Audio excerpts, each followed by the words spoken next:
নমস্কার বন্ধুরা, সংস্কৃত বিদ্যাচর্চা চ্যানেলে আপনাদের সকলকে স্বাগত জানাই।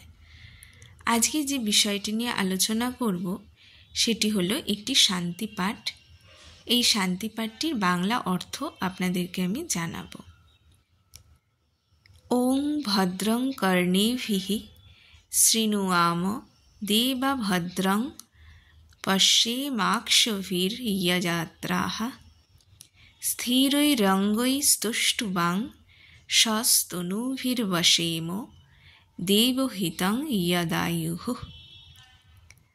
ওং ভদ্রং কর্ণেভিঃ শৃণুয়াম দেবা, অর্থাৎ দেবা মানে হে দেবগণ।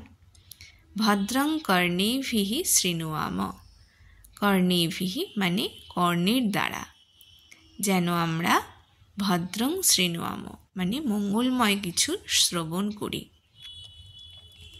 ভদ্রং পশ্যেমাক্ষভির্যজত্রাঃ, যজত্রাঃ মানে আপনার যজন বা আরাধনা করতে করতে আমরা যেন পশ্যেম অক্ষাভি মানে অক্ষি দ্বারা বা চক্ষু দ্বারা আমরা যেন মঙ্গলময় কিছু দেখি। পশ্যেম মানে দর্শন করি বা দেখি।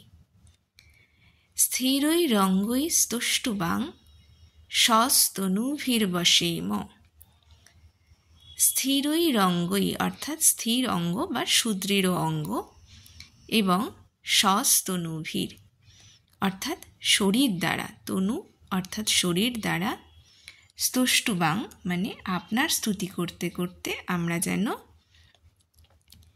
যদায়ুঃ দেবহিতং যদায়ুঃ অর্থাৎ যে আয়ু, দেবহিতম মানে আরাধ্য দেবের সেবায় লাগে যে আয়ু, তাকে যেন আমরা বশেম যেন আমরা উপভোগ করতে পারি।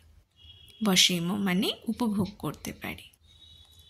অর্থাৎ বাংলা অর্থ বলা হচ্ছে, হে দেবগণ, আমরা ভগবানের আরাধনা করতে করতে যেন কান দিয়ে মঙ্গলময় কথা শুনি, চক্ষু দিয়ে যেন মঙ্গলই দেখি, সুদৃঢ় অঙ্গ এবং শরীর দ্বারা ভগবানের স্তুতি করতে করতে আমরা যে আয়ু আরাধ্য দেব সেবায় লাগাই তা যেন উপভোগ করি।